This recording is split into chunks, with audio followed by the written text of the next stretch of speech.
ओम सर्वमंगल मांगल्ये शिवे सर्वार्थ साधिके शरण्ये त्र्यंबके गौरी नारायणी नमोस्तुते। शरणागत दीनार्थ परित्राण परायणे सर्वस्यार्थ हरे देवी नारायणी नमोस्तुते। नमस्कार, स्वागत है आपका आचार्य वाणी में। मैं आचार्य डॉक्टर विक्रमादित्य आपके साथ हूँ। वहीं 25 तारीख की बात कर लेते हैं। 25 अगस्त की शुक्रवार का अवसर, नवमी तिथि विद्यमान है और ग्रहों का योगायोग आपके लिए शुभ बना हुआ है। लेकिन वही स्थिति है ग्रहों की, पॉजिटिव हुई है, विचार करिए, ग्रह जैसा सोचोगे वैसा बन जाओगे। ग्रह ऐसे बन रहे हैं तो पॉजिटिव होकर कार्य करने को, आगे बढ़ने का आपको प्रयास करना चाहिए। स्वास्थ्य का थोड़ा ध्यान रखते हुए कार्य करें, थोड़ा सा वॉक इत्यादि ज्यादा करें, इस बात का ध्यान रखते हुए कार्य करेंगे तो बड़ा सुंदर रहेगा। वैसे सम्मान बढ़ने के योग दिखाई देते हैं, लेकिन दिमाग थोड़ा डंप दिखाई देता है। इस वक्त दिमाग में थोड़ा से कॉन्सेप्ट्स कम आ रहे हैं, विचार द्वंद्व नहीं, द्वंद्व चल रहा है। तो किसी अच्छे व्यक्ति की सलाह लेकर काम करने का प्रयास करें, भगवान की सलाह लेकर काम करने का प्रयास करो, वो सुंदर रहेगा। एक बात का और ध्यान रखिएगा, 25 और 26 तारीख को गंडमूल नक्षत्र विद्यमान है। विशेष तौर पे विशाखा और अनुराधा और ज्येष्ठा नक्षत्र विद्यमान रहेंगे इन दो तिथियों में। तो ध्यान रखिएगा, जो बच्चे जातक आपके घर में जन्म ले रहे हैं उनकी मूल शांति अवश्य कराने का प्रयास कीजिएगा, अन्यथा ये तिथियां दोनों जो हैं आपके परिवार के लिए, बच्चा और संतति स्वयं के लिए भी भारी रहेगा। तो इस बात का ध्यान रखते हुए आपको कार्य करना चाहिए। हम बात कर लेते हैं 26 तारीख की, शनिवार का अवसर और दशमी तिथि। सावन का महीना चल रहा है, शुक्ल पक्ष विद्यमान है, ग्रह परिवर्तन की तरफ जा रहे हैं और ये परिवर्तन आपके लिए थोड़ा भारी दिखाई देता है। खर्चे बढ़ने के योग दिखाई देते हैं, स्वास्थ्य पर धन खर्च हो सकता है। सब काम छोड़कर प्रथम सुख निरोगी काया, स्वास्थ्य का ध्यान रखिए। शत्रु आपके खिलाफ कोई चाल चल सकते हैं, इस बात का आपको ध्यान रखने की परम आवश्यकता है। तो ध्यान रखते हुए कार्य करें। धन आएगा लेकिन जाएगा भी, खर्च होने के योग बन जाएंगे। द्वार पहले खोल के तैयार है इन दोनों मार्गों से, स्वास्थ्य पर और विकार के कामों पर, खर्चों पर, जुर्मानों पर खर्च हो सकता है। इस बात का ध्यान रखते हुए कार्य करना है। उपाय क्या करना चाहिए, ये सबसे बड़ी बात है। देखिए, उपाय सबसे अच्छा ये है कि आप एक उपाय करें, तिल लेकर, शनिवार का अवसर है, भगवान शंकर के मंदिर में जाकर दूध में थोड़े तिल डालें, भगवान का अभिषेक कर लीजिए, सुंदर तरीके से लाभ प्राप्त होगा, कष्ट दूर करने के योग बनेंगे। तो इससे बढ़िया सुंदर उपाय कोई है नहीं। हींग लगे ना फिट करी, रंग चोखा हो, तो इस बात का ध्यान रखते हुए कार्य करेंगे तो बहुत सुंदर होगा। वहीं बात कर लेते हैं 27 तारीख की। 27 तारीख को रविवार का अवसर, एकादशी, सावन के शुक्ल पक्ष की एकादशी है, जिसको कहा जाता है पुत्रदा एकादशी। ये बड़ा सुंदर योग है। इस दिन भद्रा भी विद्यमान है। सुबह 10:55 से लेकर रात्रि में 9:33 तक भद्रा विद्यमान रहेगी। तो ध्यान रखिएगा, 10:55 के बाद नए कॉन्सेप्ट्स पर वर्क नहीं करना चाहिए। यदि किसी को शंका हो, हमने तो अनुसंधान करके देखा हुआ, शास्त्र इसका प्रमाण है। कहा जाता है कि इंद्र ने एक कार्य आरंभ किया, युद्ध था, कई युद्ध था, वहां लड़ने जा रहे थे। भद्रा काल में युद्ध का आरंभ किया गया था और उस युद्ध में उनको विजयी नहीं मिल रही थी। तब वो ऋषि विशेष तौर पर कहा जाता है कि बृहस्पति गुरुदेव के पास गए। उन्होंने कहा, क्या कारण हुआ प्रभु कि मेरे को सब कुछ उपयुक्त होते हुए भी युद्ध में विजय नहीं मिल रही है, कार्य सिद्ध नहीं हो रहा है। तब गुरुदेव बृहस्पति ने कहा कि तुमने भद्रा में ये कार्य आरंभ किया तो इसमें विघ्न आने स्वाभाविक हैं। तब उन्होंने भद्रा शांति के लिए, कहा जाता है 1 वर्ष तक इंद्र ने हर चतुर्थी के दिन भद्रा का उपाय किया, तब जाके भद्रा को शांति मिली। तो इस बात का ध्यान रखना चाहिए। हम मुहूर्त तो देख लेते हैं लेकिन भद्रा को नहीं देखते हैं। तो मैं आपको ये बताने का हम कष्ट कर रहे हैं, तो इन छोटी छोटी बातों को भी ध्यान रखना चाहिए। हम अपने इस कार्यक्रम में इन छोटे छोटे तथ्यों को भी आपके समक्ष उपस्थित करते हैं। तो आप ध्यान रखिएगा, हम ऑफिस में अपने कार्य करते वक्त नए प्रोजेक्ट ले लेते हैं, नए कॉन्सेप्ट ले लेते हैं, नए विचारों पर कार्य करना शुरू कर देते हैं। तो इस समय को अवॉइड करने का प्रयास कीजिए। यानी 27 तारीख को 10:55 से लेकर 21 यानी रात के 9:33 तक का ये काल है। ध्यान रखते हुए इसको छोड़ दीजिए, तो उसके बाद कर लीजिए, उससे पहले कर लीजिए, तो क्या होगा, सुंदर होगा, योग लाभ प्राप्त होगा। एकादशी है इस दिन, तो इस बात का ध्यान रखते हुए कार्य करें। तो आपके लिए ग्रह गणना थोड़ी सी भारी बनी हुई है, स्वास्थ्य के मामले में ध्यान रखते हुए कार्य करना चाहिए।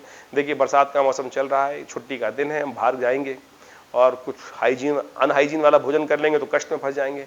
स्वास्थ्य के मामले में ग्रह भारी हैं, तो इस बात का ध्यान रखते हुए आपको कार्य करना चाहिए। और एकादशी है तो उस दिन चावल का त्याग कीजिए, चावल का ध्यान कीजिए। देखिए, कलिकाल में सबसे बढ़िया भगवान इस कहा गया है कि कोई व्रत करो ना करो, कम से कम एकादशी का व्रत अवश्य करने का प्रयास करना चाहिए। व्रत करने से कोई कष्ट नहीं होता है, व्रत करने से तो आपका शारीरिक तौर पे स्वस्थ ही होगा, आपकी इम्यूनिटी बढ़ेगी, तो इस बात का ध्यान रखते हुए करें। आजकल साइंस का युग है, वैज्ञानिक युग है, छोटी सी बात पे भी लोग कहते हैं ये तो फालतू ऑर्थोडॉक्स बातें, अनसाइंटिफिक बातें। नहीं भाई, आज पूरा विज्ञान कह रहा है कि जितना व्रत हम करते हैं, शास्त्र में, भारतीय संस्कृति में जो विद्यमान है, जो व्रत की बात कही गई है, ultimately that helps in developing the immunity of the body. तो कोशिश ये करें कि इम्यूनिटी को डेवलप करने के लिए ये व्रत इत्यादि जो भारतीय संस्कृति में विद्यमान कहे गए हैं, ये कहीं कपोल कल्पित अंधविश्वास वाली बात नहीं है, पूरी तरह से साइंटिफिक है। तो कम से कम महीने में एक व्रत अवश्य इसका करने का प्रयास कीजिए। भगवान आपको आयुष प्रदान करेंगे, आपकी मनोकामना सिद्धि के योग बनेंगे। और आदि भौतिक व्याख्या यदि करेंगे, किस दिन सुनेंगे तो उपवास की वो भी बताएंगे आपको। इस वक्त तो पंचांग के अनुसार जो बता रहे हैं वो करने का प्रयास कीजिए। ग्रह भारी है, स्वास्थ्य के मामले में थोड़ा ध्यान रखते हुए कार्य करना प्रयास कीजिएगा। खर्चे हो सकते हैं, खर्चे बढ़ सकते हैं, कोई जेब पे हाथ डाल सकता है, आपकी खर्चे बढ़ सकते हैं। इस बात का ध्यान रखते हुए आपको कार्य करना चाहिए। अगली तिथि पे चलते हैं। 28 तारीख है, सोमवार का अवसर है और सावन का अंतिम सोमवार है। इस तिथि को भूल मत जाइएगा। ये 28 जो तारीख है, ये सावन का अंतिम सोमवार है और बहुत पुण्य वाला है। ये बहुत पुण्य वाला इसलिए बता रहा हूं कि उस दिन प्रदोष भी है, सोम प्रदोष है और सावन की अंतिम सोमवार की तिथि, चतुर्थ सोमवार पड़ रहा है सावन का। 1 साल बाद योग बनेगा फिर इस प्रकार का, और उसमें भी पता नहीं प्रदोष मिलेगा नहीं मिलेगा आपको। ये भी कोई पक्का नहीं है कि अगले सावन में सोमवार पर प्रदोष पड़ेगा नहीं पड़ेगा। इसमें तो पड़ गया है। तो आप कोशिश ये करें, देखिए इस संसार में, संसार क्षणभंगुर है। एक घड़ी जो काम पुण्य की मिलती है उसको गंवानी नहीं चाहिए। बुद्धिमान व्यक्ति वही है। तो इन मुहूर्तों का लाभ ले लें। तो हमने, प्रदोष क्या होता है? समस्त दोषों से रहित काल, समस्त दोषों को क्षय करने वाला काल। हम जीवन में चलते हैं, उठते हैं, बैठते हैं, खाते हैं, पीते हैं, बहुत कुछ कर्म करते हैं, अच्छे बुरे सब, पता नहीं कौन कौन से दोष हमारे द्वारा ले जाते हैं और फिर वो पाप बन जाते हैं और फिर वो कष्ट देते हैं, पुण्यों का क्षय हो जाता है।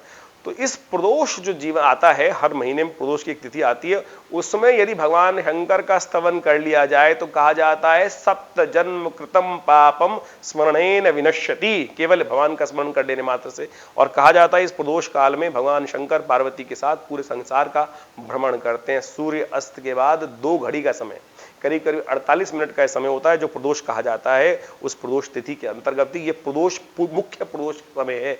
तो ऐसे में वैसे तो हर रोज प्रदोष काल बनता है, लेकिन प्रदोष तिथि में जो प्रदोष बन रहा है, सोमवार में बन रहा है, ये बड़ा पुण्य काल है। और हमने इसी के महत्व को समझते हुए विवेकानंद योगाश्रम में बहुत सुंदर रुद्राभिषेक का कार्यक्रम रखा है। आप भी भगवान शंकर का सुंदर अभिषेक कर सकते हैं हमारे साथ आकर। दूध से, दही से, शहद से, घी से और विभिन्न औषधियों से, विजया के रस से, इच्छू रस से, गन्ने के रस से, सबसे भगवान के विभिन्न अनेक प्रकार के शिवलिंगों का अभिषेक भगवान हमारे विवेकानंद योगाश्रम में किया जा रहा है रुद्राष्टाध्यायी के द्वारा। ओम गणानान्त्वा गणपति गुंहवामहे प्रियाणान्त्वा प्रियपति गुंहवामहे, इस प्रकार से यहाँ से रुद्राष्टाध्यायी आरंभ होती है और पूरे शांति अध्याय के साथ रुद्र 8 अध्यायों का नमस्ते रुद्रमन्येवा भगवान शंकर के विभिन्न स्तोत्रों का पाठ करते हुए सुंदर तरीके से पाठ रहता है। आप आइए, देखिएगा, भगवान का स्तवन करने से कल्याण का मार्ग प्रशस्त होगा। इसलिए बता रहा हूं आपको। ग्रहों का योगायोग यदि हम बात कर लें तो सुबह का समय थोड़ा भारी दिखाई देता है। 10:42 के बाद चंद्रमा का परिवर्तन होगा, वो आपके अंदर पॉजिटिव उदय करने का योग देगा, अच्छा रहेगा और वो आपके लिए लाभ की स्थिति बना सकता है, धन आगमन का मार्ग प्रशस्त कर सकता है। तो दिन ओवरऑल मिला के अच्छा दिखाई देता है। आपको आगे बढ़ने का प्रयास करना चाहिए, बड़ा सुंदर रहेगा। 29 तारीख की यदि हम बात कर लें तो 29 तारीख को मंगलवार का अवसर है और उस दिन त्रयोदशी तिथि विद्यमान है और साथ साथ हर्षल ग्रह वक्री हो रहा है इस दिन। हर्षल एक बहुत नवीन ग्रह माना जाता है और ये ग्रह वक्री होकर मकर राशि में वक्र स्थिति में रहेंगे और वक्र स्थिति आपके लिए थोड़ा सा सप्तम भाव में चल रहा है, तो ये झगड़े बढ़ा सकते हैं आपके लिए। तो ध्यान रखिएगा, मंगलवार का अवसर है, झगड़े बढ़ने के योग दिखाई देते हैं। तो आपके लिए सबसे अच्छा ये रहेगा कि आप हनुमान चालीसा का पाठ करें, हनुमान जी को जलेबी का भोग लगाएं। यदि घर में कोई कष्ट चल रहा है, अननेसेसरी क्लैश बढ़ते चले जा रहे हैं, तो एक टोटका हम आपको बता देते हैं। हनुमान जी के मंदिर में जाकर मंगलवार के दिन करीब करीब 1.25 किलो जलेबी लेकर वहां हनुमान जी को भोग लगा दीजिए, वहीं छोड़ाइए, बंटवा दीजिए। देखिए 2-3 बार ये टोटका कर लीजिए, देखिए कष्ट दूर होने के योग बनेंगे। एक बात का और ध्यान रखिएगा, इस दिन हयग्रीव जयंती है। भगवान विष्णु के एक अवतार हुए हयग्रीव, जिनका घोड़े के रूप में सिर लगाया गया था। कहा जाता है कालांतर में भगवान युद्ध करते करते एक बार थक गए थे। कहा था 5000 वर्ष तक लगातार युद्ध चला, तब भगवान थक गए और वहीं धनुष की प्रत्यंचा के साथ में जाकर थोड़ी देर विश्राम के लिए गए, तो उनको निद्रा आ गई। तो कहा जाता है कि वो जो धनुष की प्रत्यंचा थी वो टूट गई और उससे भयंकर आवाज हुई और भगवान विष्णु की गर्दन अलग हो गई। कहा जाता है उसके बाद ऋषियों ने, ब्रह्मा जी ने भगवान की विष्णु के ऊपर हयग्रीव की गर्दन लगाई, एक घोड़े की गर्दन भगवान के ऊपर अवस्थित की गई और उसी स्वरूप में भगवान ने उस हयग्रीव राक्षस का वध किया, जो हयग्रीव राक्षस का संहार किया, क्योंकि हयग्रीव को वरदान था कि वो हयग्रीव के द्वारा ही मारा जा सकता है। ये कथा बड़ी सुंदर है और ये प्रमाणित करती है कि भगवान की लीलाएं बड़ी विचित्र है। तो भगवान विष्णु का विशेष तौर पर पूजन करने का दिन रहता है, उनको कर आप लाभ भी ले सकते हैं। 30 तारीख की यदि हम बात करें तो उस दिन बुधवार का अवसर, चतुर्दशी तिथि है थोड़ी देर के लिए, उसके बाद पूर्णिमा का आगमन हो जाएगा। राखी के संबंध में बहुत सारे लोगों के मन में भ्रांति चल रही है कि राखी कब मनाई जाएगी। तो एक बात सुन लीजिए, राखी जो है मनाना विशेष तौर पर 30 तारीख को ही श्रेयकर है। 30 तारीख को पूर्णिमा शुद्ध रूप से विद्यमान है, लेकिन उस दिन भद्रा है। तो भद्रा करीब करीब 11 बजे से आरंभ होगी, 10:59 से लेकर रात्रि में 21:02 तक। लेकिन सुबह से जो तिथि रहेगी वो राखी की रहेगी, तो सुबह 11 बजे से पहले पहले आप राखी का उत्सव मना सकते हैं, कोई दिक्कत नहीं है। राखी एक भारतीय संस्कृति में बड़ा प्राचीन उत्सव है। लोगों ने आज इसको बेसिकली आधुनिक उत्सव बना दिया है, केवल भाई बहन का उत्सव बना दिया है।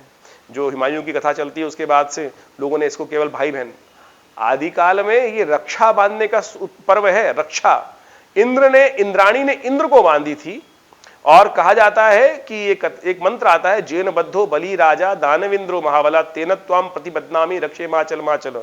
महालक्ष्मी ने जाकर राजा बलि को बांधा था इसी सूत्र में, और भगवान विष्णु को वहां से छुड़ा के ले आई थी भगवती। कहा जाता है कि भगवान विष्णु जब वामन अवतार हुआ तो महाराज बलि के ऊपर जब उन्होंने वरदान बलि के से भिक्षा मांगी, तो बलि ने संपूर्ण राज्य भगवान को जब अर्पित कर दिया, तब एक पग भगवान का रह गया। तो कहा जाता है कि अब कहां रखूं, तो महाराज बलि ने अपना सिर रख दिया था। तो भगवान बड़े प्रसन्न हुए और कहा कि वरदान जब बलि ने मांगा तो बोला, भगवान जब मैं सुबह उठूं तो आपका दर्शन हो मुझे, तो आप मेरे द्वारपाल बन के मेरे साथ रहेंगे। कहा जाता है कि जब पाताल में बलि को साम्राज्य प्राप्त हो गया था तो भगवान वहीं द्वारपाल बन के खड़े रहे। भगवती बड़ी परेशान हुई कि भगवान वहां द्वारपाल बने बैठे हैं। तो कहा जाता है भगवती महाराज बलि के जाकर इस दिन उनको रक्षा सूत्र बांधा भगवान। और जब उपहार की बात आई तो महाराज बलि ने कहा कि क्या उपहार दूं? बोले भगवान विष्णु को छोड़ो। तब भगवान जेन बद्धो बलि राजा दानविंद्रो महाबला तेन त्वाम प्रतिबद्ध, उसी प्रकार से यहां बहन जब रक्षा बांधती है ना, उसी प्रकार से मैं आपकी रक्षा के लिए, अपने भाई की रक्षा के लिए ये सुंदर मांग रही हूं। तो आप सोचे, ये भारतीय संस्कृति बड़ी प्राचीन संस्कृति है, तो ये आप जो उत्सव मनाए आनंद से मनाए। इस दिन श्रावणी का कर्म भी रहेगा। तो श्रावणी करने के लिए एक बात का ध्यान रखें, सुबह 10:59 से पहले पहले श्रावणी कर्म उपाकर्म कर लेना चाहिए, वो शुद्ध रहेगा। साथ साथ सत्यनारायण व्रत भी उस दिन विद्यमान है।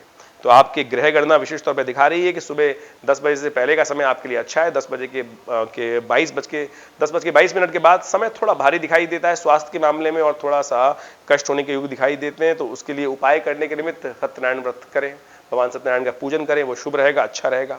31 तारीख की ग्रह की गणना देखें तो वो दिखाती है बृहस्पतिवार का दिन है, उस दिन पूर्णिमा है, शुद्ध रूप से पूर्णिमा विद्यमान है, लेकिन केवल एक मुहूर्त से पहले पहले ही समाप्त हो जाएगी पूर्णिमा। तो उस दिन गायत्री जयंती मनाई जाएगी, संस्कृत दिवस मनाया जाएगा। उस दिन गायत्री का प्रादुर्भाव हुआ। माँ भगवती का गायत्री का जो प्रादुर्भाव है वो शास्त्र के अनुसार से बताया जाता है कि भगवती दुर्गा, भगवती पार्वती और सरस्वती तीनों का मिश्रित स्वरूप है। और महाराज विशेष तौर पर कहा जाता है विश्वामित्र की साधना से प्रसन्न होकर भगवती ने उसी रूप में अवतरित हुआ, और उन भगवती का जो अवतरण हुआ वो समस्त प्रकार से संसार का कल्याण करने के लिए हुआ है। तो उस दिन संस्कृत दिवस भी है, गायत्री दिवस भी है, और साथ साथ ग्रहों की गणना के अनुसार से उस दिन बुध अस्त हो रहे हैं। और ये बुध का अस्त होना थोड़ा सा व्यवसायिक दृष्टिकोण से दिक्कत देता है, कष्ट देता है। आपके जीवन साथी के स्वास्थ्य का आपको ध्यान रखते हुए कार्य करने का प्रयास करना चाहिए। ये ग्रहों की गणना आपको मैंने बताई, इसका उपाय करने का आपको प्रयास करना चाहिए। यदि मन में कोई प्रश्न चल रहा हो तो चिंता ना करें, ये कार्यक्रम आपका अपना कार्यक्रम है। फोन नंबर्स आपके सामने स्क्रीन पर हैं। आपकी जन्मपत्री में कोई बात आपको खटक रही है और सही से उसका नाम नहीं मिल रहा है तो चिंता ना करें, हमारे नंबर्स आपके सामने स्क्रीन पर हैं। जो भी प्रश्न है आपके वहां पर व्हाट्सएप के माध्यम से भेज सकते हैं, संपर्क साध सकते हैं। धन्यवाद।